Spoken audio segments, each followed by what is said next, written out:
Alright guys, so let's get to cleaning up the back of this truck cab. That's about the second last or third last thing we need to do. I do have a couple of hard spots that are going to rip some paper, but the idea is just to clean this quickly. I'm going to use 40 grit on a 5-inch orbital, and it is a dual action to an extent, just a little guy, but I like it because it fits in these smaller areas nicely, and then I just got to go in the corners and clean up as I go.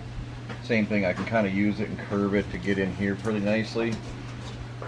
And this is just to rip down this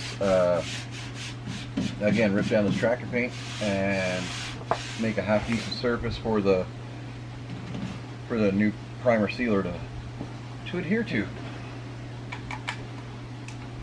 And I'm going to turn on the air compressor. Alright, here goes.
The tractor paint ends right about here. I would say somebody was spraying in against the box.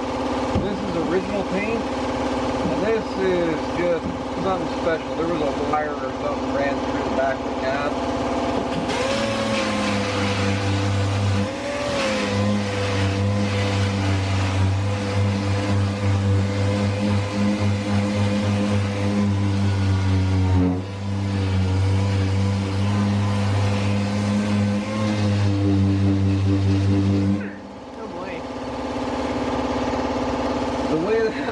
It looks like somebody punched a hole through it with, I don't know, but its metal's all beat to heck and all that.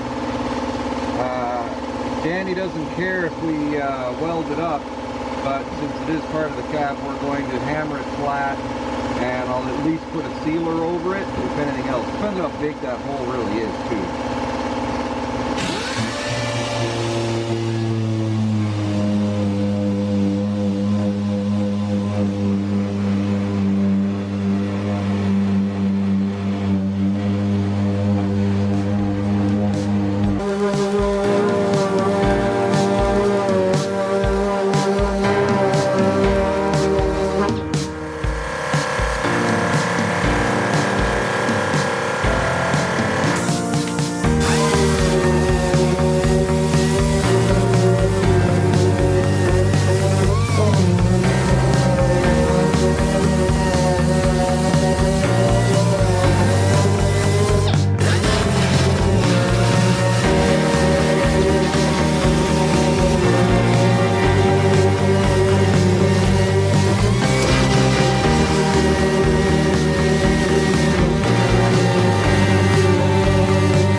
The good news is the original paint here down here is nice and easy to sand. It doesn't load up the sandpaper. It's clean. And it's fantastic. It's this stuff up here that really starts to use up the material. Which I believe that if whoever had painted this truck originally had to put a hardener or an activator of some sort in with the tractor paint, this would actually sand out pretty nice. I've done that with several small projects, and it does. It sands good, so it's good paint, just put on maybe lazy, we'll say. But that's okay.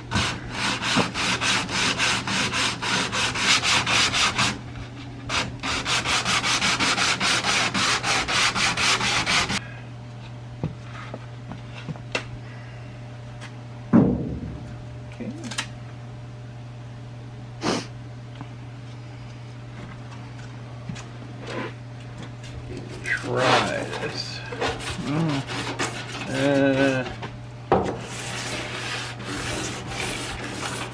That's going okay.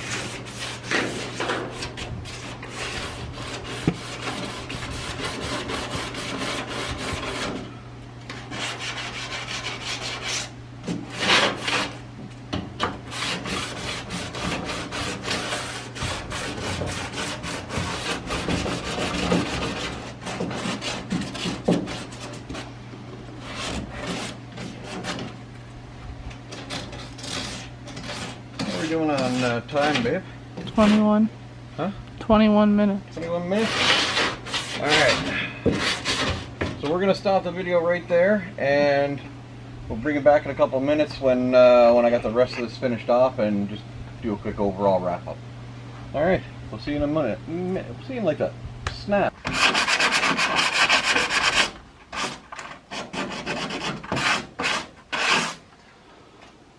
Alright, it's probably been another 20-25 minutes, probably 20, and that's it. The back of the cab, around the windshield, back window, this seam in here, which on the driver's side, it's showing me I'm going to have to put a little bit of fresh seam sealer in there before I prime, but that's okay.